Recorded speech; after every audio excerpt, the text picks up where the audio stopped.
Kintsugi repairs broken pottery with lacquer and gold. The fracture doesn't disappear. It becomes the vessel's most honest feature and its most luminous. What is the takeaway here?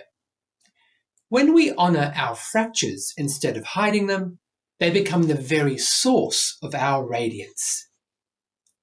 Hi, I'm Phillip Daffara, futurist, architect and poet, sharing insights from my upcoming book on the emergent laws of regenerative power.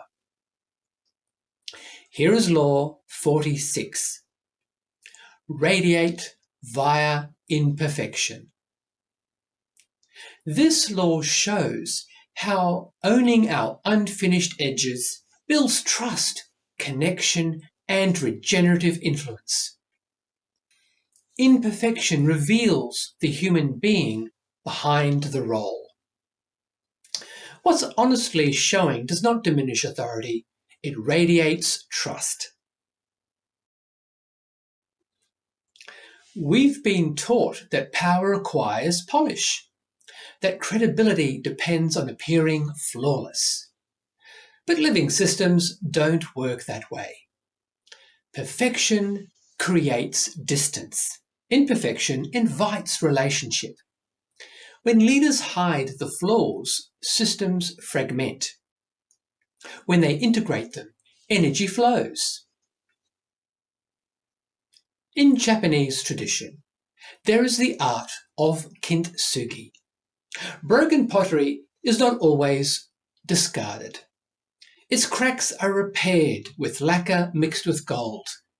The break is not concealed, it is honoured. The vessel becomes stronger, rarer, more valuable, not despite the damage, but because it survived it. This wisdom teaches us something modernity forgets. Wholeness includes brokenness. Beauty emerges through repair. Radiance comes from integration, not perfection. As Brené Brown said, owning our story and owning ourselves through that process is the bravest thing that we'll ever do.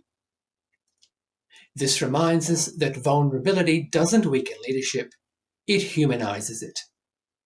Imperfection does not diminish power. It liberates a different sort of influence. When leaders stop performing in vulnerability and begin owning their unfinished stories, they create permission for others to face what they have hidden. If you're ready to stop performing in vulnerability and start leading from wholeness, take action. Let's explore the power of imperfection honestly held. Reach out and let's co-create regenerative futures together.